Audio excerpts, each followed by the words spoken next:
There it was, the night before Christmas, and all through the house, not a creature was stirring, not even a friggin' mouse. The boxing gloves were hung by the chimney with care, in hopes that fat guy in a red suit would soon be there. All three kids, Sonny, Mike, and Rocky, were all snug in their beds, with visions of Sugar Ray Robinson dancing in their heads, with the old lady dressed in, actually I forget what she had on, but I was in these feety pajamas and a cool-looking cap, and we both got under the covers for, a little nap, when all of a sudden there was this friggin' noise. It sounded like Ernie Shavers pounding a heavy bag. The walls, they started creaking and cracking and created such a clatter that I jumped out of the sack to see what was the matter. I tripped over a dumbbell and on the way down got tangled up in a jump rope. I was up at the count of 3, then stumbled over to the window. In kind of a flash, I had to move all the hand wraps out of the way and finally was able to throw open the sash. All I wanted to do was see what the hell was going on out there. The moon on the breast of the new fallen snow gave the luster of midday to the outdoor boxing ring and all the other objects below, when what to my wondering reattached retina eyes should appear but this big red sled and 8 of them reindeers. There was this little old driver. He looked just like Angelo Dundee. He was so lively and quick that I knew in a 10-second warning signal that it must be that fat guy named St. Nick.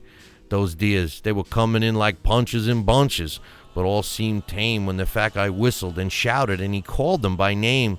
Now Johnson, now Burns, now Hitman Hearns, and Sammy Engot. On Ambers, on Liston, on Langford and Jersey Joe Walcott.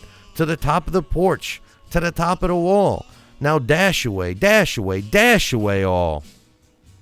As the will-o-wisp danced, and he seemed to fly, and how the greatest himself rose to heights as high as the sky.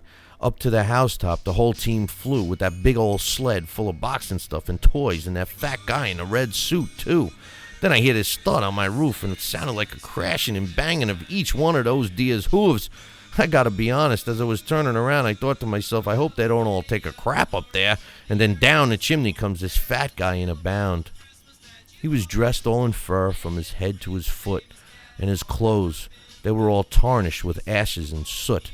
A bundle of toys and all kinds of boxing stuff he had flung on his back, and he looked like a peddler just opening his sack. His eyes, how they twinkled, his dimples, how merry. His cheeks were like roses. His nose was red as a friggin' cherry. I was thinking he had a few too many scotches, to be honest with you. His droll little mouth was drawn up like a bow, and he had a long beard that was as white as the snow. The stump of a stogie he held tight in his teeth, and by the smell of the smoke I could tell he was hanging out with Cheech. He had a tough-looking face and a big but solid-looking belly. But when he saw the top 10 heavyweights of 2008, he laughed and it shook like a bowl full of jelly. He was chubby and plump. Okay, he was a fat bastard, but a right jolly old elf, and I had to laugh because in him I saw myself.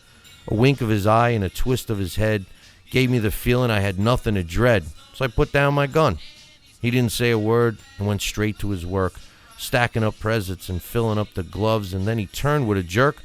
He put his finger on the side of his nose. He gave me a quick nod, and up the chimney he rose.